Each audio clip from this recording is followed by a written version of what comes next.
Interestingly enough, I might be the only man in Canada holding Samsung Galaxy Buds 3 Pro, but when they finally do hit shelves after a pause in sales, are they going to be worth your money? Well, if you give me 5 minutes, I'll let you know.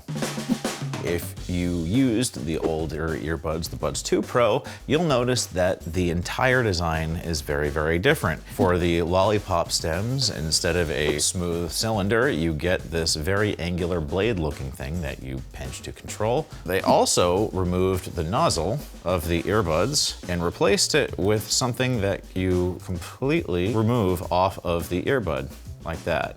I will say I'm not a fan of not having a harder plastic nozzle. Even though it's not a good thing to have a really big one, getting rid of it altogether is also the wrong move because a fit can be a lot harder to achieve if you have the wrong ear shape, like me. On the backs of each of the blades, you can see there's also accent lighting available to you. Personally, I like to turn it off because I don't need my ears lighting up. You can't even see them. The user can't even see them. Yeah, but sometimes people like to be flashy.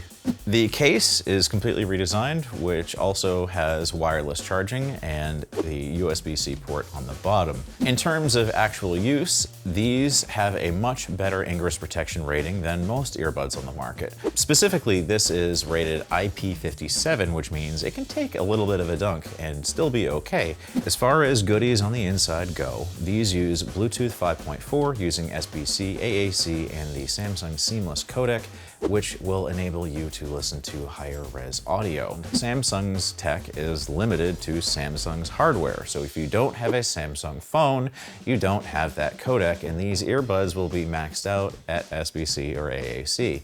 Not the worst thing in the world, but you're not getting everything you're paying for. The microphone quality is actually pretty good. However, in the lab, we noticed using both the Flip 6 and a Windows computer, for whatever reason, the earbuds don't like to reject noise all that well. And if you want to read the review or hear the microphone samples yourself, look over there. And we're down in the description. Dealer's choice.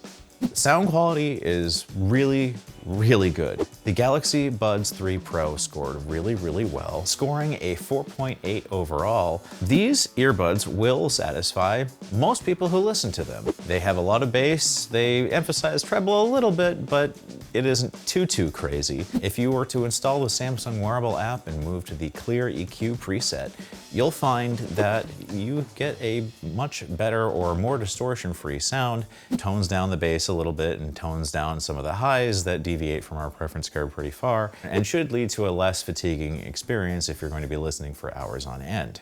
I don't think you're going to be capable of listening for hours on end because the battery doesn't let you.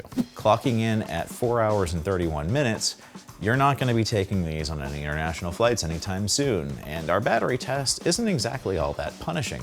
These just didn't make the grade. And to continue the somewhat bad news is that the ANC is also not that great. We found that these earbuds were only able to cancel about 76% of noise depending on the frequency. And that's not really great when you compare this to the Sony WF-1000 XM5s, the Bose Quiet Comfort Ultra earbuds, all of which center around 83% instead. There is an AI feature in here called Siren Detect that will allow you to hear sirens right through the ANC, but you could probably just turn that off and still hear the siren anyway. So installing the app and ensuring your software is up to date means that you get a ton of extras, and a lot of extras you probably aren't even going to be aware of. For example, 9-band EQ slider, EQ presets. Specifically, I really like the live translate feature. This uses the microphones on the earbuds in your phone to help you carry a conversation with somebody you can't even speak to normally. It's a really interesting experience on their new phone, the Flip 6, as well, as it divides the screen in half based on the fold. That's pretty cool. If you have an iPhone, well, good luck with that. There's no app in the App Store.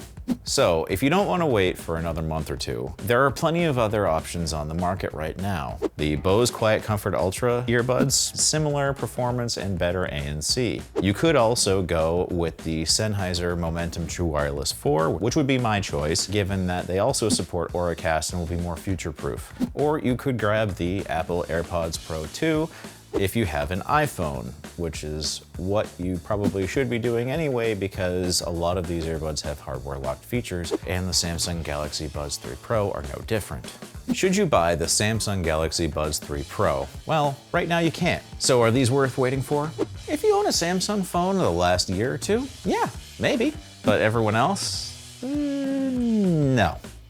If the massive notifications building on my phone screen is anything to go by, that's been 5 minutes. Thanks for joining us here at SoundGuys, and for everyone here, happy listening.